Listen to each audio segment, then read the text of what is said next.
Account के subscribe कयो ऐं घंटी ते क्लिक करे असांजी नई वीडियो जो नोटिफिकेशन हासिल कंदा।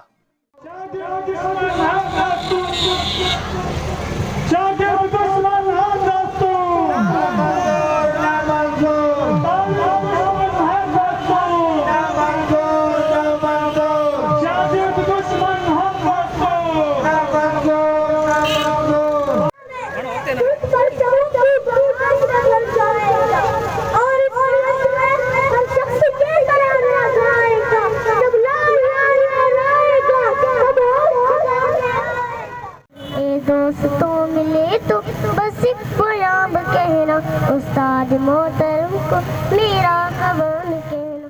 सुनाने हुआ साता शुए मूरो तारा वंदन जाकया तो सोता कूड़ का नफरत दिल में यूं सच से कोई सच से खारियो असाके खड़ायो वने असाके पढ़ाम का दिना वने इते उठी का पावे थी असाके पीड़ बजाए लो सोचो वने तवाके दस होजे बुआरी दानिया उन्हनि जी यूनियन आहिनि जेके माण्हू ऑफिसस में काम था कनि उन्हनि जी यूनियन आहिनि भाई रुको ना सिर्फ शागिर्द जी यूनियन आहे त उन जा रीज़न छा आहिनि आखिर साम्राज्य छा थो चाहे छो शागिर्द खे जेको आहे उहो यूनियन जी बहाली नथो करणु ॾियणु चाहे। ये त असां हाणे स्मार्टफोन इस्तेमाल था कयूं पर असां पढ़ूं द मिरेकल ऑफ रेडियो था। असां हिकु फीमेल डॉक्टर खे ॾिसी फ़ख्रु फील था कयूं पर पढ़ूं हुन में सुगड़ ज़ाड़ हिकु उहो निसाब जेको असांजी ज़िंदगी सां कंहिं बि शइ सां लाॻापियल न आहे ऐं हिकु दिन साइंसदान जो चवणु आहे त जेकॾहिं तव्हां पढ़ाई खे पंहिंजी ज़िंदगी सां गॾे करे पोइ पढ़ो पोइ तव्हां उहा पढ़ाई तव्हांखे सम्झ में ईंदी उहा तव्हांखे वधीक एजाज़ क्रिएटिव नमूने तव्हांखे सम्झाईंदी पर असांजी पढ़ाई असांजी ज़िंदगी सां बिल्कुलु अणलाॻापियल आहे बिल्कुलु हिकु लिहाज़ खां बि लाॻापियल न आहे। के अजीम लीडर चयो है त क़ौमनि जे मुस्तक़बिल जा फ़ैसिला जंग जे मैदान में न बल्कि तालीमी दस्तगार में थींदा आहिनि। तव्हां शागिर्द यूनियन ते बेन हणी शागिर्दनि खे दबाए शागिर्दनि खे हिसा इहो छा था पेश करणु चाहियो। असां उन्हनि रियासत खे उन्हनि ताक़तवर माण्हुनि खे चवणु चाहियूं था त जेसीं ताईं शागिर्द यूनियन बहाल न थी तेसीं ताईं असां पंहिंजी जिदोजहद जारी रखंदासीं। समाज जा हक़ीक़ी तख़लीकार हक़ीक़ी लीडर जॾहिं सिंधी शागिर्द सियासत पैदा पे कया पंहिंजा मिसाल तव्हांखे तारीख़ जे मर्कज़ में मिलंदा। उहो 4 मार्च जो वाक़ियो हुजे एमाडी मूवमेंट हुजे जहाँ ॿोली जो मसइलो हुजे सिंध जा शागिर्द हमेशह जदोजहद जे मैदान में रहिया। हिन समाज जा अॾींदड़ आहिनि हिन समाज खे ठाहींदड़ आहिनि ऐं उन समाज में वॾे पैमाने ते पार्लियामेंट्री सियासत त कयो था MNA MPA बि चूंडियो था त पोइ छा उन समाज में कोई शागिर्द सियासत करे उन ते तव्हां पाबंदी मणींदो। के ॾाहे चयो त अकेले सिर त कुझु करे कोन थो सघिजे छो न गॾिजी को बूटो ॿाहिरिजे ऐं गॾिजी का हिकु मतिलबु ॾींहुं जोड़िजे त इन गॾिजण जे नाले खे यूनियन चइबो आहे। 12 सिंधीअ जो हिकिड़ो वॾो मिसाल आहे यूनिटी इज़ स्ट्रेंथ पे अंग्रेज़ी में चवंदा आहिनि त शागिर्द यूनियन जॾहिं बहाल हुयो त सिंधी शागिर्द जो मान मथां हो सिंध जी शागिर्दी सियासत जेका हुई उहा अलॻि रुख सां अॻिते ईंदी हुई। अॼु बि तव्हां जेकॾहिं अख़बारी दुनिया खे ॾिसो ऐं जेकॾहिं वॾनि सियासी लीडर्स खे ॾिसंदो उहे अॻूणा शागिर्द अॻुवान रहिया आहिनि या शागिर्द जदोजहद जा हिकिड़ा किरदार रहिया आहिनि ऐं सरकर्दा किरदार रहिया आहिनि।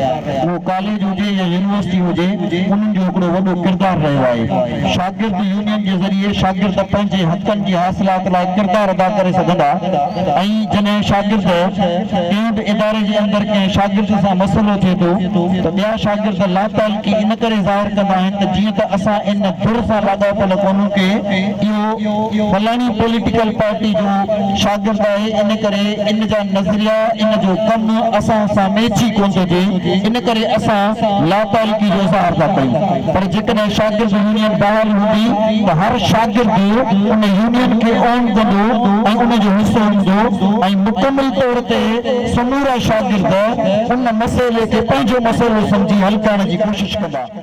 चाहिनि था त ही जेके हुक्मरान कुवतूं जेके बालादस्त कुवतूं 70 सालनि खां वठी हुकूमत में आहिनि, ही सरमाएदार, ही जागीरदार, ही पीर, ही वडेरा, इहे चाहिनि था त ही नस्ल जेकॾहिं सम्झी पियो, ही नस्ल जेकॾहिं तयारी करे अॻिते वधंदो, असां हुक्मरानी न करे सघंदासीं।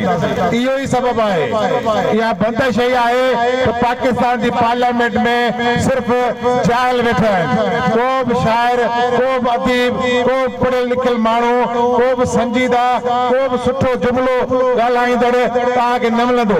हितां जो जेको वज़ीर आज़म आहे उनखे सियासत जी सीन जी ख़बर न आहे। हितां जो वज़ीर ख़ारिजा जेको आहे उहो हिकिड़ो पीर आहे, हिकिड़ो वॾेरो आहे जेको पाण हिन 21वीं सदी में माण्हुनि खे हेठि पट ते विहारींदो आहे। अहिड़नि माण्हुनि जी जेका पार्लियामेंट आहे उहा इहे कानून नाफ़िज़ करे थी कि वॾेरनि ऐं जागीरदारनि जी हुकूमत रहे। इन जे करे शागिर्द सियासत खे शागिर्दनि जी यूनियन खे बहाल नथा कनि। शागिर्द यूनियन जो बुनियादी जेको कारण आहे, मक़सदु जेको हूंदो आहे उहो हूंदो आहे त शागिर्दनि जा जेके मसइला आहिनि उहे मसइला खणी तरतीब सां पंहिंजी यूनिवर्सिटी जे कॉलेज जे इंतिज़ामिया खे ॿुधाइनि। छा हेॾा सारा जिते 30,000 सिंधी यूनिवर्सिटी में शागिर्द पढ़नि था, अदड़ियूं पढ़नि थियूं, छोकिरियूं पढ़नि थियूं, हुननि जा मसइला न हूंदा। हज़ारे जिते शागिर्द आहिनि उन्हनि जा मसइला केरु ॿुधाए। इन जे करे उहे मसइला वधनि था, उहे मसइला एतिरा वधनि जो ख़ुदकशियूं थी थियनि यूनिवर्सिटी में। असांजूं नियाणियूं ख़ुदकशियूं कनि थियूं, माण्हू मरनि था। 84 खां यूनियन ते पाबंदी आहे। छा पियो थिए 84 खां वठी इन वक़्त ताईं? इहो पियो थिए त यूनिवर्सिटी जूं फीयूं महांगियूं थींदियूं पियूं वञनि था। 84 में ॾिसो त केतिरी फी अॼु केतिरी आहे। 84 खां अॻु सिंध जे अंदरि, हिन मुल्क जे अंदरि तइलीम जो बजट केतिरो हो, हाणे तइलीम जो बजट केतिरो आहे। यूनिवर्सिटियुनि जे अंदरि मेस जो ख़र्च केतिरो वधियो आहे।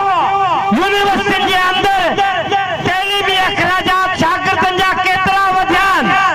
चवण जो मक़सदु ही आहे त जॾहिं शागिर्द सियासत कंदा तॾहिं हुक्मरान तबका या यूनिवर्सिटी इंतिज़ामिया शागिर्दनि सां इहे बदमाशूं कान कंदी त शागिर्द पीअण जो पाणी घुरनि त उन्हनि ते बग़ावत जा केस दाख़िल कयो। तव्हांजी हिन रैलीअ में उहो शागिर्द मौजूदु आहे जॾहिं हिन सिंध यूनिवर्सिटी में पाणी घुरियो त उन ते बग़ावत जा केस थिया। इन जो नतीजो आहे त सियासत थींदी, तव्हां न कंदव त फोरू कंदा। उन खां सुठो आहे त अचो त असां पंहिंजे शागिर्दनि जे मसइलनि ते सियासत कयूं, जुड़ूं।